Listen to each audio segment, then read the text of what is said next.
Star Trek, the ultimate franchise. These are the voyages of 3 veteran Trekkies, Rich, Ian, and Toby. Their ongoing mission? To explore the vast Star Trek universe, to seek out new perspectives and fresh debates, to boldly go where no podcast has gone before. Beyond the Final Frontier.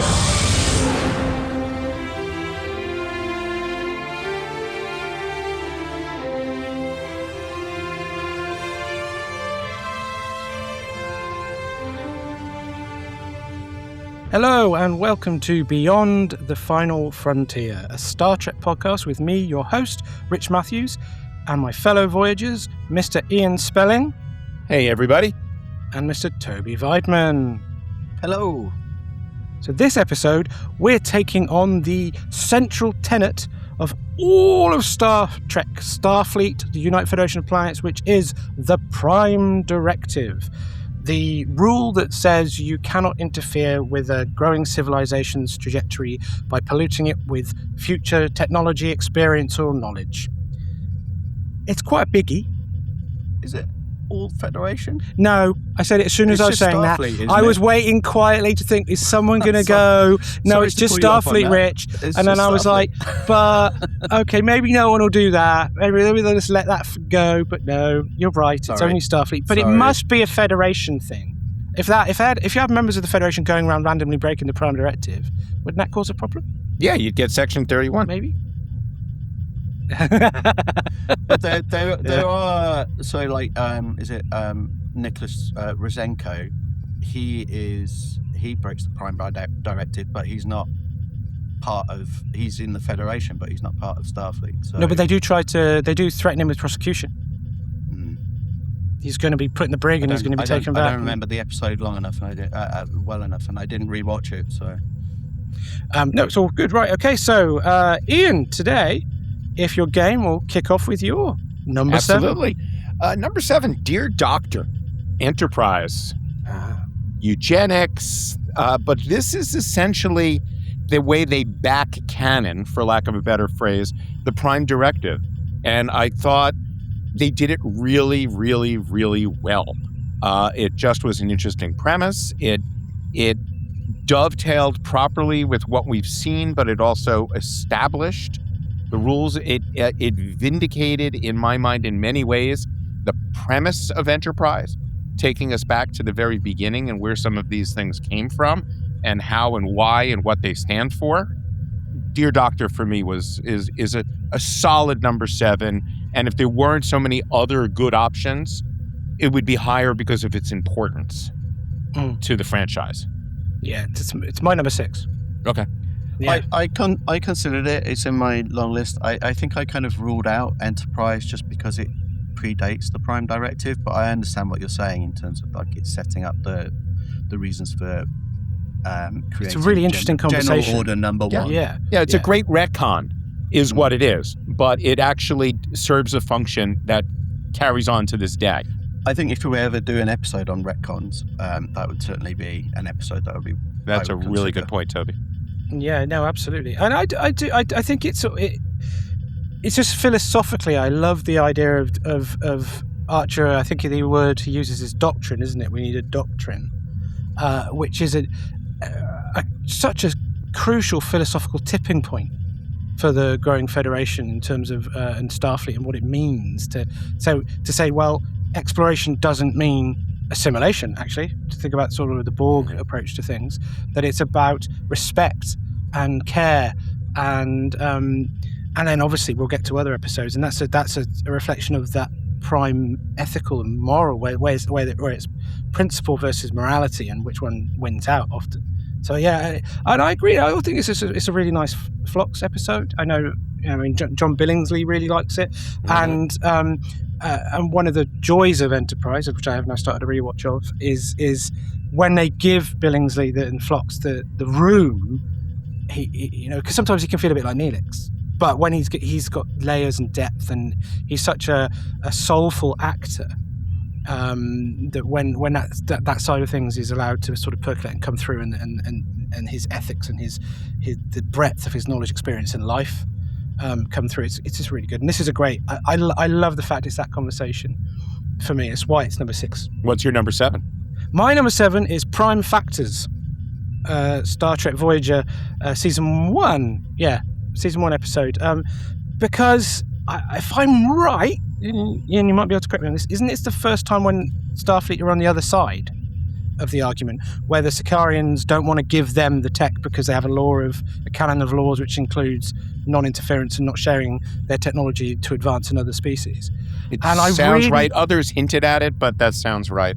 Yeah, and that's great. And again, though, in terms of, and this is where Voyager's strength really comes up. DS9 has it in its own way, but Voyager's being out of the Federation, and that it's actually what Tuvok's actions are logical, even though they go against Janeway's orders and adherence to, to spare her that crossing that line between, do Vulcans have emotions? Well, clearly they do, because part of his logic was to spare her the decision and the stigma of stealing the technology and taking that action. And it was just, I just loved the fact that they flipped it. Mm-hmm. And I remember when that happened, being, oh, yeah, that's good. And I think that's something which would be nice to get to again. That concept of interference to secure non-interference is in a lot of this, including my number 1. So yeah, me too. Yeah. So on that point, I would just say that Prime Factors is actually my number 1. Oh, cool. For the reasons that you said. I mentioned this episode when we did our holidays episode, and what you were saying about Tuvok there. As far as I understand it, Tim Russ was really instrumental in how they portrayed that, because he was worried about how the Tuvok Janeway relationship and how that it would impact it, and the fact that it's so early on because it's season 1. But then Michael Piller, his explanation I thought was really good. I'll just read out the quote. He said, someone who thinks logic is the answer to all questions should think again. Logic can lead you the wrong way too. And I think that's a really interesting and compelling take on Tuvok's decision. One other little point that I would add on this is that the writers, or not the writers, but the guys who created the original story, which is David R. George III and Eric A. Stillwell, they didn't Stillwell have a role in yesterday's Enterprise? Am I right? Yes. The story, yeah. They initially, when they came up with the idea, they thought that the race that they were going to have this conflict with would be Gary Seven's race from the original series, because they had the ability to transport long distances.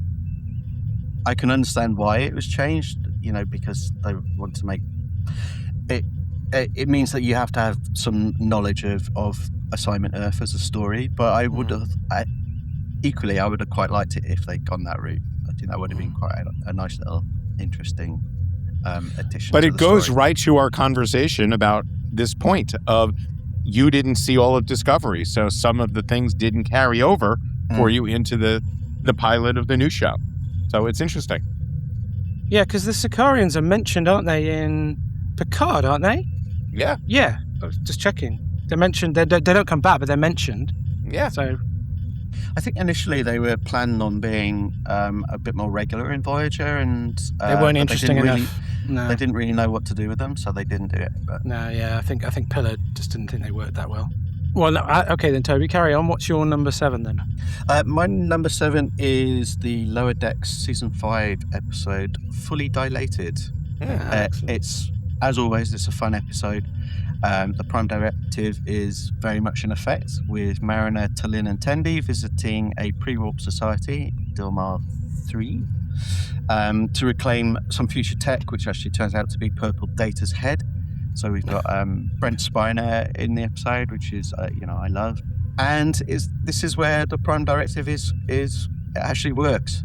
A lot of the Prime Directive episodes related episodes are ones where they break the Prime Directive, or they bend the rules of the Prime Directive. Here, they do follow the rules, and other than the one character who is called Snell, who spots Data's head, but then they do a nice little twist where it's just a giant grape, which they draw a face on. They don't break the Prime Directive at all. unless you count Talin's beauty products impacting the Dormarians. Other than that, but yeah, That counts. That counts. That's a violation of the Prime Directive. nothing much more to say about the episode. Yeah, it's just a fun one. Oh, great. Which involves the Prime Directive. So, Ian, you're number 6. I was torn. I'm going to go with Who Watches the Watchers. My backup to that would have been the pilot for Strange New Worlds. Because it does present the argument. But just in terms of TNG presenting Picard as a god and how that affects, others directly and can impact everything that this society does, pretty much enough said. I mean, it's a really cool concept. We also had it in the original series with the powerful computer concept, and we saw it in, the motion picture, more or less, right, with V'ger. Who's following who, but literally, who watches the Watchers? Yeah. Even the title kind of tells you that, hey, who's in charge of this, and where is this power, this presumed power, perceived power coming from? And, that's a classic argument in Prime Directive conversations. One of the things that's going to be interesting is, to your point, growing society versus an existing society. Where do you draw that line? There's a Prime Directive conversation to be had just in that. And Deep Space Nine is one of the better examples of it, because where do you? Some of it is about what line you will cross to get and it's done. Also, that very issue is addressed in the Who Watches the Watchers 2 that was Insurrection. Right. Which is they play the bait and switch that you think it's the primitive organization and it's civilization, but in fact it's an advanced civilization. Right, the Baku. Yeah, indeed. And that's a similar sort of thing. But that has all the Prime Directive arguments, isn't it? Yeah. In that case, there's a speech, isn't it? How many people, is too many. And Which is why I have always defended Insurrection as underrated. Great science fiction, great Star Trek. No. But, yes, a bloated episode. Yes. Worth watching. Interesting. Intriguing. Yeah. And if it was an episode, it would be in this list. I would have it in this list if it was an episode. Same. Exactly. Good point. This episode is much higher on my list. Okay. And mine. So what's your number 6? Go on, Rich. No, I don't. My number 6 is Dear Doctor, so we've covered it already. So right. Okay. My number 6 is TNG Seasons 2 Pen Pals. Oh. Mine on my list higher up. I think it's often cited as like a very prominent Prime Directive episode, mainly because of the discussion that the bridge crew have in the meeting room about the purpose of the Prime Directive and the responsibility they have in following it. I rewatched it for this, and it's a weird ep on a rewatch. It really is. And the fact that it's Data, of all people, is the one who sort of ignores following it. That's a very odd decision for me. I mean, he's the one with the least emotional investment in it, and yet we sort of have to try and believe that he in his childlike naivety would be the one to break it. I'm not sure. It seems a bit out of character to me, but and then when he beams down to the planet and brings the child back up to the ship again, it's like even breaking it even more. It's like, well, we've broken it once, we might as well just go full force on it. Double down. Yeah, but the sentience argument still rings true, and that's who he connects to. Kind of like, again, the boy in Insurrection. Yeah. I know what you're saying, Toby, and I agree with you, but I can excuse some of it. It just the whole episode feels a little bit lazy. The fact that how they get around it is that Dr. Pulaski just comes up with this method of wiping memories. I don't know. I'm not sure. That Pulaski is underrated, man. Yeah, yeah, maybe. I would. The one little tidbit I have about this episode is this is the first time that Picard drinks his favourite tea. Oh, is it Earl Grey hot? Really? Yeah. He tries to order it in a previous episode, but the replicator doesn't have it on file, so he can't have it. Well, Audience at home. One sec. Audience at home. Rich, are you drinking coffee or tea? tea. Thank you. Earl Grey? That was the other. Toby, I interrupted you, my friend. What were you going to say? That's right. I was saying we also get to see Picard on horseback riding. Oh yes. Which comes back in Generations, obviously. Yes, but not because of not because of Picard's character, because William Shatner likes his horses. Yeah. Slightly different. So, Ian, what's your number 5? Number 5 is Homeward. Oh, okay. Great Worf episode, a great moral argument, and it asks if the Prime Directive is all it's cracked up to be. I thought it really made me think watching it again. I think overall it's an underrated episode. You think Pen Pals is overrated. I think this one's a little underrated. I remember discussing this back in the day. And so, I couldn't go and watch every episode that I wanted to talk about for today. But Homeward was one that I hadn't seen in 30 years. And I said, you know what, I'm going to watch this episode. Holds up, really interesting performance by Dorn. And like I said, good moral arguments to be had based on the storyline. Do you know what? I hadn't even thought about that episode. I haven't seen it in such a long time. I might have to get back. It's on my long list. Yeah. I mean, but again, that's one I haven't reviewed for a while, so maybe it is worth. It's worth checking out, guys. Definitely worth the revisit. So just very quickly, can you just run through because I can't remember it entirely what the Prime Directive issue is in that. So Homeward is the one with Worf's brother, and he basically beams a whole civilization, Boral 2 villagers, onto the ship. And you're literally pulling the wool over their eyes while they try to get them to another planet. And we discussed that before, didn't we? That's the one we were talking about with Nicola. Right. So what's right? What's wrong with that?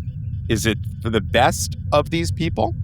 For the betterment of these people, for the safety of these people, to keep them in the dark? Or not? Or are they going to go extinct if they don't even try this? I'd be a bad moral because let's stick him in a photon torpedo and fire him off somewhere to the Star Trek version of the Phantom Zone. Just joking. There you go. And it's Crusher who helps find the place to take them. Crusher. When we do most underrated characters, Crusher. Crusher. We're getting off topic, but I'm so glad they gave her something to do, and that Gates McFadden absolutely killed it on Picard. Yeah, agreed. In season 3. Yeah, absolutely. My number 5 is New Eden, Star Trek Discovery Season 2, Episode 2, crucially with Pike. We've discussed this episode before, but it's the one where the Discovery finds human descendants who were transported from Earth during is it Eugenics War, World War III? Does that say more? I can remember actually if that is. But they're living in a pre-warp society called Terra Elysium, and Pike needs to decide whether I think it's still General Order 1, isn't it, in Strange New Worlds? Yes. Applies to human colonists who don't know their true origins, even though they were from Earth, from the same civilization, but because the truth. Does it mean is it interference? And again, I mean, we've talked about this before. This was the moment when I was like, this is proper Star Trek. This is what is often missing in new Star Trek and is coming back more. Shock horror, listeners! This is the only episode of Discovery from 2 seasons that I like. Whoa! There you go. Boom! Mic drop for New Eden. And it's just because you love that Johnny Frakes. Maybe you will get to hang with Brent and Johnny if you're lucky. Did he direct the episode? He did. Ah, right, okay. Yeah. I didn't know that. And he's quoted as saying this feels like classic Trek with the best of the newer Discovery themes, which is actually a turn of phrase you could have used last episode for Starfleet Academy. I think same thing. But yeah, it's science versus faith. It's a classic Roddenberry conundrum, the humanist position, and it does it well. And actually, is one of the times that the more contemporary vernacular helps that conversation a little bit in terms of making it accessible. That's also the theme of Who Watches the Watchers, right? Science versus Dave. Yeah, absolutely. Yeah, and what you're prepared to do and what point you step in. But with that added wrinkle of this is our species. It's not our fault that they're disconnected. But is it? And that's a very interesting grey area, and one of the times when I think Discovery really nailed it. Good choice. My number 5 is Deep Space Nine, Season 1, Captive Pursuit. Which we have spoken about before, I think, in the past. I like this episode. It was one of the early episodes of Deep Space Nine that I really enjoy. It's a good Chief episode. I do think it is probably a TNG hangover. It does feel like a very TNG story. And given the placement in that it is episode 6 of Season 1 of Deep Space Nine, you can kind of understand that they haven't really found Deep Space Nine's footing yet, but I still think it's a really good episode. The Prime Directive break here is interfering in another racist customs in the fact that the Chief essentially helps the Tosk escape the Hunters. That's one of my favourite names, by the way. I don't know why, but I've always really liked that, the Tosk as a species name. Yeah, great name. The thing that I really like about it in terms of a Prime Directive episode is that it really shows the difference between Sisko and Picard, because you think if in Sisko essentially helps O'Brien, there's that they have that whole conversation at the end where he tells Odo not to rush in trying to stop him, and I feel Picard would never have done that. He would have set out force fields straight away. No, we can't interfere. Sorry, it's not up to us. And Tosk would have been sent back in disgrace. I always think the Tosk makeup was like a preamble for the Jem'Hadar a little bit, and the main lesson they learned was let's not make the nostrils so big that you could dock a runabout in there. Well, don't they suggest that the Tosk is kind of a bit like the Jem'Hadar, and it's created created specifically for one purpose? In this case, it's for like a hunting game essentially. But the anti-predator. So that's my number 5. Okay, so Ian, you're number 4. We discussed it. Pen pals. Oh, cool. That's my number 4. It's the butterfly effect concept as well in there. If we do this, how does it affect that? And that's the ultimate with the Prime Directive, right? We're trying to protect species and societies and history and all of that. And one little change can change everything. And that is the question in Pen Pals. Toby, your argument, I agree with. Probably does not work as well as an episode as it should. The question of Data being that character that is the impetus for a lot of this is questionable. On the other hand, I'll stick with my end of the argument about child to child, Pinocchio to child. That element was enough for me to kind of like your conversation there, Rich, about things you're willing to let go to enjoy Starfleet Academy and just go for the ride. Yeah, I thought there was enough in the performances and the chemistry and the arguments being made to carry me through the question marks that you brought up. So my number 4, Pen Pals. It's particularly interesting is the conversation between Pulaski and Picard, where Worf's point of view is that the Prime Directive is an absolute, can't break it, and then Pulaski's like, no, you have to kind of like examine each situation, and then Picard is kind of like a little bit more rational and sort of balanced in between it in terms of like how and when we apply it, I think. So that's the conversation which leaps out. That is that whole conversation they have. Yeah, that's an interesting thing, because at the moment I'm sort of part of what I'm in my studies at the moment is looking at how this sort of way religion functions was first taken over by nationalism. And the Prime Directive is an expression of nationalism in the sense that it's a doctrine, a rule within a secular society that you have to adhere to. But exactly like religion, do you take it literally, dogma, word for word, it's inflexible, intractable, or is there grey areas and room for interpretation? And you won't find a better articulation of that than that discussion. Agreed. For sure, with those, and that's why I had my couldn't decide for number 4 was between Pen Pals, which it isn't ultimately, and one which is less on the nose for me. And not everyone likes this episode, and so if either of you don't, or either both of you don't, that's fair enough. But for me, in the end, I went for another Data episode, which is Thine Own Self. No, hate that episode. Which is, well, see, that's the thing. A lot of people don't like it, and I understand that. Which is the episode where Data is in a crash, and he's lost his positonic matrix is not working properly, so he's lost his memory, and he accidentally brings radioactive material into this primitive village, and he bonds with a child and a family, and it's all about him trying to have it. He doesn't have his biographical memory, but he starts to show that he has his working memory and starts to work out ways with the tools he has in this primitive village to cure the illness, and manages almost unconsciously to avoid the cultural contamination which would have broken the Prime Directive, even though arguably he could have. And a lot of the thing which turns people off it is the Data as Frankenstein. That's a bit crude, undeniably. But I've always liked this episode. I particularly like the name of the apothecary. Not the name, the woman who plays the apothecary. I find her spirited and fun.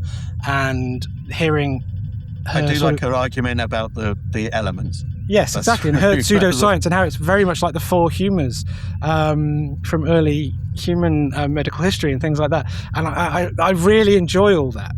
And how Data, even without his memory, sort of going, and it can't quite get it round.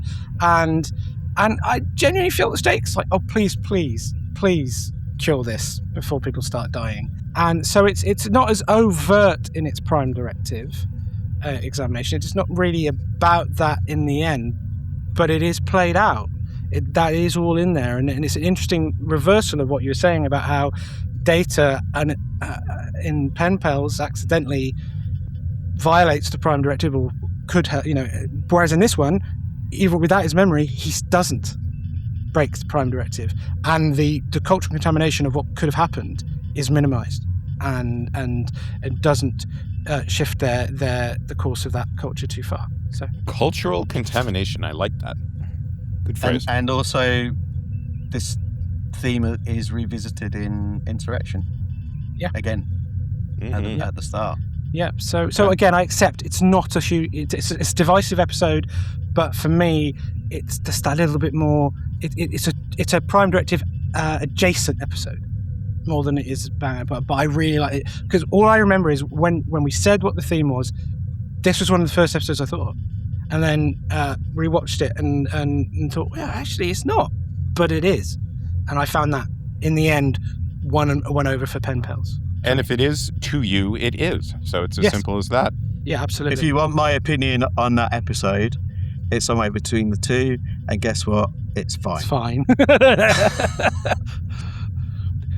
The seal of approval. If we were video, we should have a graphic. Toby's fine. It's fast becoming my catchphrase. My number 4 is Strange New Worlds. Strange New Worlds, the pilot episode. It's heavy-handed. It's on the nose, but I do like the speech that Pike makes at the end. I think it sort of summarises it very well about Earth's past and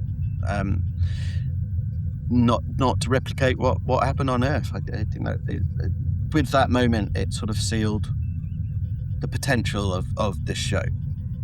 For me, it takes its premise from the original series rather than the likes of Disco. So they are out there, they're helping people. And so it's not a favourite episode of mine, but it is one that when this came up as a topic, it popped into my head straight away. Maybe recency again. The first one which I actually thought of was Who Watches the Watchmen? The Watchers. Oh, I watched The Watchmen. That was a good movie. Who Watches the Watchmen? It's better than Blade Runner. Oh, no. See, even I won't go that far. Wow. If you could just see Toby's mouth. There we go. He was ready to argue, and then he's like, oh, shit, we got an hour. No Zack Snyder feels better than Blade Runner. But do you know what? The Watchmen, the comic book, was where I first saw the Latin phrase "qui custodia ipso custode," which is "Who watches the watchers." We all know where we were when we first encountered that famous Latin phrase. but so it's by the Roman satirist Juvenal, who provided the title of Bread and Circuses as well. That comes from one of his poems. Ooh, so I like the weaving in of the Star Trek lovely. lore. Captain Google strikes again on the USS search engine. USS search engine. All right, number 3. Rich, why don't you go first? Oh, I can. Okay. I'll go first. Number 3 is Lift Us Up Where Suffering Cannot Reach. Strange New World Season 1, Episode 6. Again, it's a grey area episode. I've realised now, looking at these two back to back, that they are actually grey areas because they're not technologically less advanced, but they're not Federation. And the fact that the main thing there is that this prosperous utopian society is underpinned by the fact they can only do it by killing a child as a sacrifice regularly. But the thing is and this shows off Anson Mount's real strength, his utter repugnance he feels for this, but he can't do anything because Starfleet has no jurisdiction, and he tries to show them that you can't. That's the sort of, that's where you say, is the Prime Directive just Starfleet? But there it is, because they're not a Federation world, not simply because Starfleet have found them. They still can't interfere with them. So it's the breadth of the Prime Directive for me that this shows. And again, and the argument the counter argument that she makes, which is, can you honestly say that no child suffers for the benefit of your Federation? And it genuinely makes you go, I don't know, actually, and probably. Does any society is it victim free? Not normally, and so it does bear that idea of, is every captain on a starship, have they got the accumulated knowledge at their fingertips of their own moral societal weak points, just in case they're being a hypocrite? But it was that thing of when that comes out and that's revealed, it really communicated, and Pike and Mount as Pike really showed that moral, ethical backbone of Starfleet and the Federation. And again, it was true Star Trek, the way, and it was really, yes, and very similar in some ways to sort of Kirk. The closest I think Pike has been to Kirk, although Kirk might have done something. Yeah, you know what? I hadn't thought about that episode because I don't think I'm a big fan of that episode, but in terms of the arguments of the the Prime Directive is involved in it, it is probably stronger than the pilot. So I'm willing to accede that point. Okay, well, it's just that when ladies and gentlemen, hell has froze over. Well, yes, can I get that? So, Ian, you're number 3. Number 3 is 2 episodes, but I'm not calling it a tie because they're bookends. Caretaker and Endgame. Okay. Oh, this is an interesting loophole you're exploiting, it fittingly for Endgame. But you're talking about what to do with the array in the first episode, so it's a what to do question. Yeah. And then in Endgame, it's a what have we done question as well. There's still the what to do about the Borg Queen and all that kind of stuff. But at the end of the day, it is what have we done? What have we accomplished? What did we change in getting home? And what did we change to get home? And so there are a lot of moral implications in both episodes for me. And it literally struck me when we just discussed the concept of this podcast episode that, something, I'm going to go with this because they truly are bookends to me. I had honestly never really thought of it that way until we started to do this exercise for this particular episode. And those would be my 2. We could go for a half hour just on this last one alone. But also how those characters have changed and their attitudes to what they would do. Right. That's not huge. Yeah, that's a impact of their Prime Directive actions and arguments. But yeah, I agree. But you got Janeway and Caretaker who's unwilling to break the Prime Directive. And then in Endgame, she's like, gotta do it. Goes out the window. Yeah, let's do it. Yeah. Cool. Okay, Tobes. My number 3 is also 2 episodes, but it is a 2-parter, and it's Next Generation's Redemption. Ah, right, okay. We've discussed, I know Rich isn't a big fan of this. I love this 2-parter. It's one of my favourite It's fine, 2-parters. Toby. It's fine. But here, the Prime Directive prevents the Federation from getting involved in the Klingon Civil War between the Duras family and Gowron's factions, and ultimately leads to Worf resigning his commission. But then the second half of that has, well, how do we get round the Prime Directive? Because we know the Romulans are helping out Gowron. So what we're going to do is we're going to blockade. And that's got real life comparisons in terms of like blockading country so they can't export and things like that. So yeah, it's just I just really love this episode. I love all the scenes on the Sutherland with Data. I don't find him showing emotion at all. I found him just copying what Picard would do in that situation. We get Gowron, Martok, Lursa and Bator, great Klingon characters, and Redemption was part 1 was the 100th episode, I believe, just as a little side note. But yeah, nothing much more to say on it. It's Picard following the Prime Directive, but then not following the Prime Directive, or rather bending the rules. Which we know, even though, because his first duty is to the truth, as we know. And uncovering the Romulan plot to help out. Yeah. The dastardly Gowron, the dastardly Duras family. God, those Duras. My number 2 is the Omega Glory. Okay, I can. From the original series, season 2. Because it's the one with the, some of the sort of US Constitution stuff at the end of this episode is a little iffy. Just a tad on the nose. But it's the first real statement of the strength of the Prime Directive. I'm not sure that it's clear that other captains wouldn't give up their life, let alone their crew's lives, to uphold the Prime Directive, but it is the first statement of its foundational nature and to understanding why Starfleet is not a tool of war. I think it's a great articulation of that. The Prime Directive as that it's about exploration and contact, not about conquering. It's not about warmongering. It's not about territory acquisition.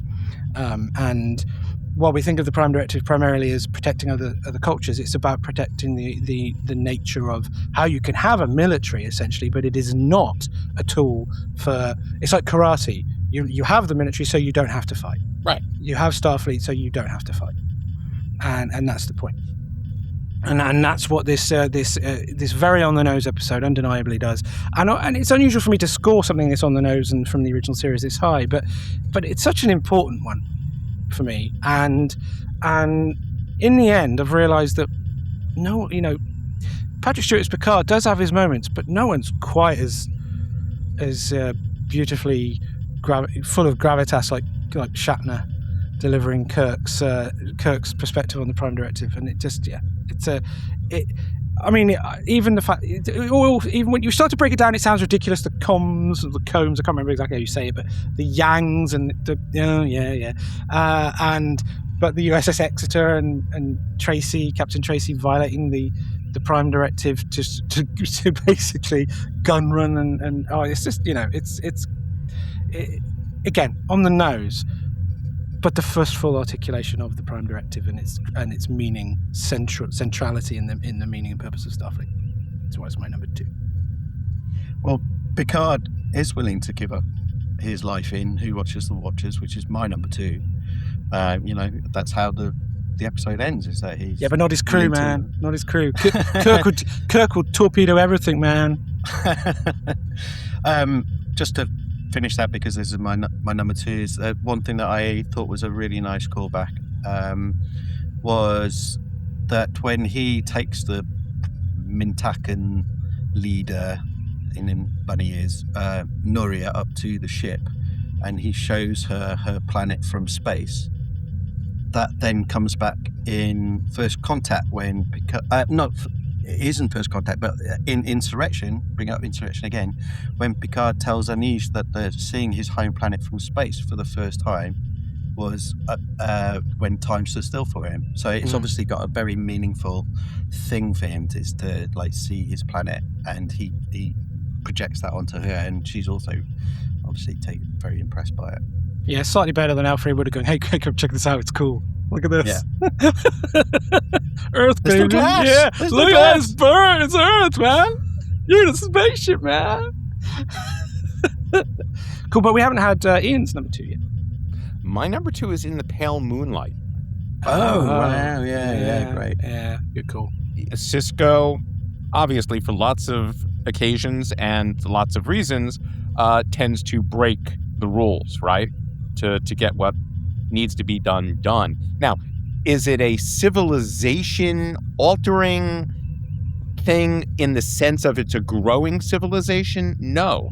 But this is where the broadening of what is the Prime Directive comes in. And this episode, to me, is an amalgam of all of those arguments. It's often on Deep Space Nine, particularly because of the war arc. How far will you push the envelope to get done what has to get done? And here he basically, does what he needs to get the Romulans into the war.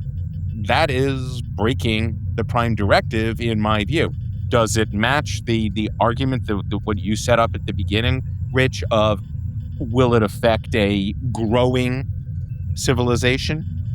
Not specifically. But as Star Trek has evolved, I think so too has the breadth and depth of what is the Prime Directive. Yeah, agreed. And here, specifically, Sisko is the one who has to make this decision, and he's willing to sacrifice everything, including the Federation, in this instance, to literally, I don't know if trap is the right word, but to ensnare, a fancier word for trap, the Romulans into... Well, it's trick. He tricks. Yeah. He lies. Lies. Lures. Pick a word. Yeah. So I think it's a key example of war Prime Directive in this particular instance.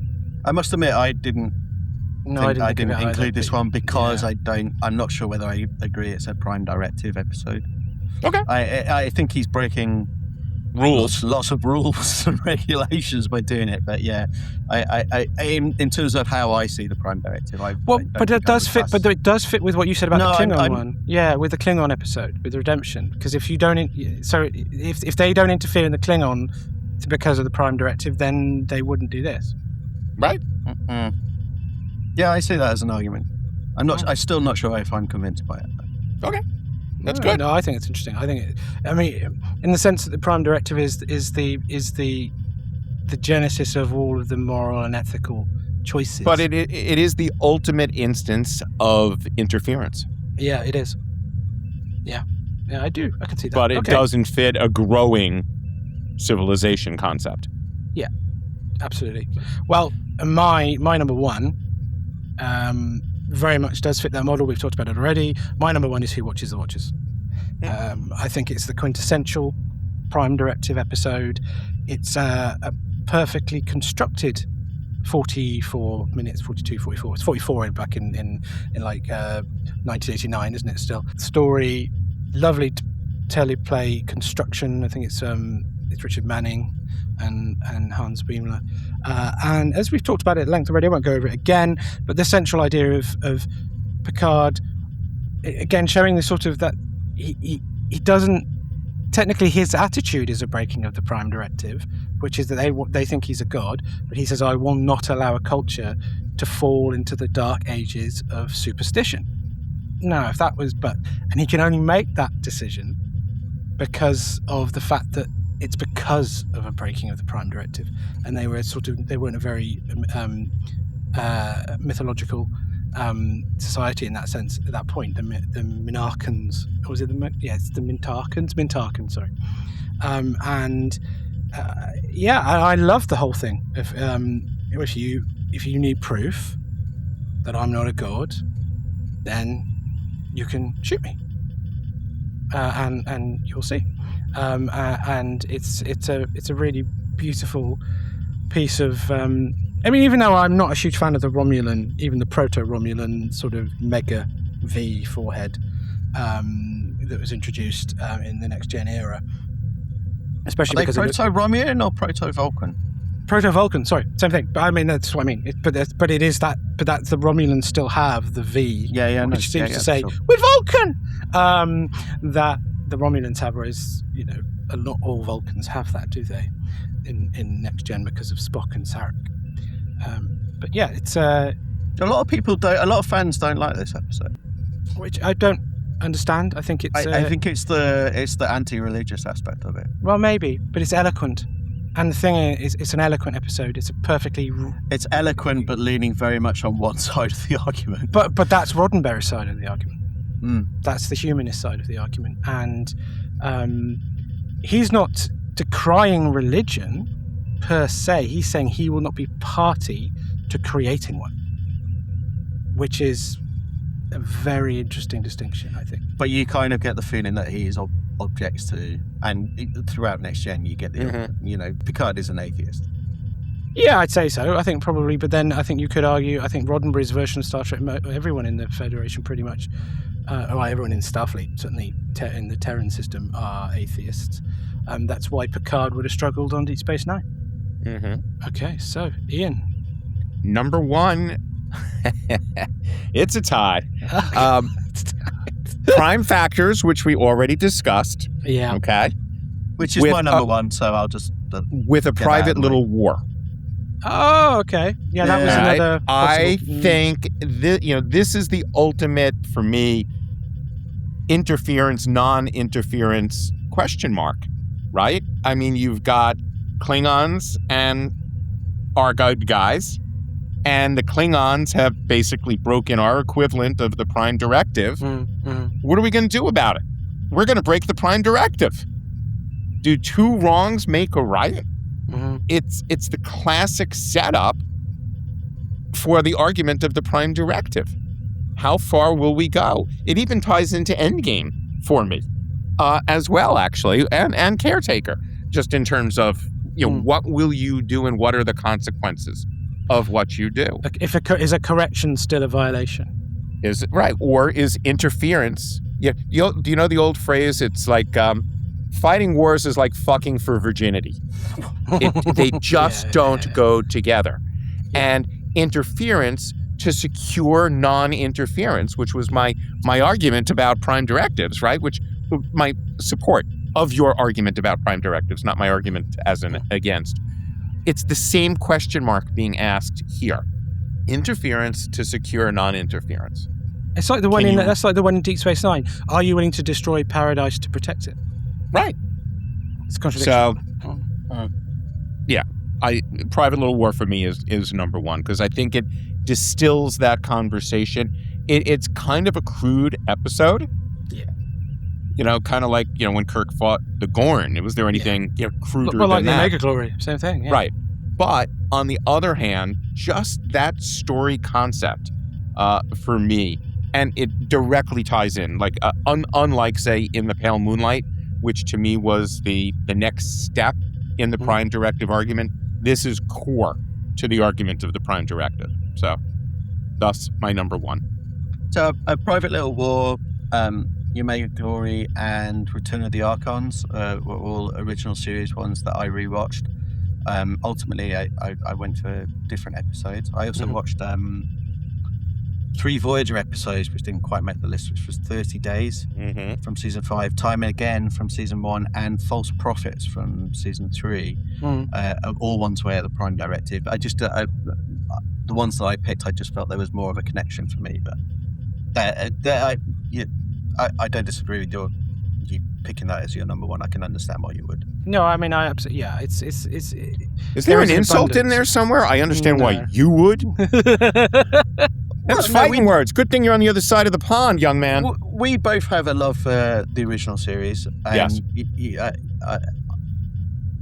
Just for me, I just thought there were stronger episodes in later seasons because they so muddled the whole Prime Directive and how they apply it and how they break it and how they bend it. And particularly in the original series, I found it a little bit looser, maybe.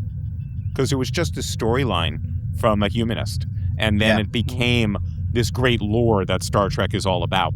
That's why I chose the Omega-Glory. That's why I chose that one specifically, because that's the first time where a line in the sand is drawn. Presumably it's Roddenberry's making some kind of commentary on America's involvement in Vietnam. Correct. Yes. Yeah, pretty much everything. It's like an It's all allegory. There's no question about it. Yeah. Statement, Yeah. So those are our top 7 favourite Prime Directive episodes across all of the Star Trek franchise. Obviously, we acknowledge that something like Insurrection would be there if we included films.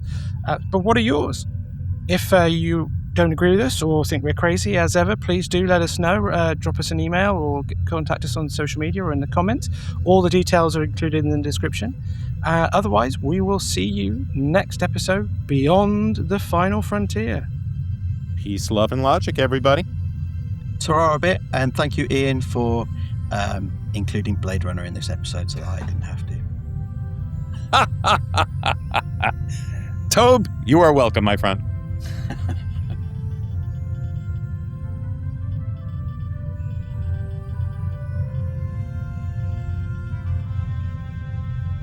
Thanks for listening to Beyond the Final Frontier, a Star Trek podcast with Rich Matthews, Ian Spelling and Toby Weidman.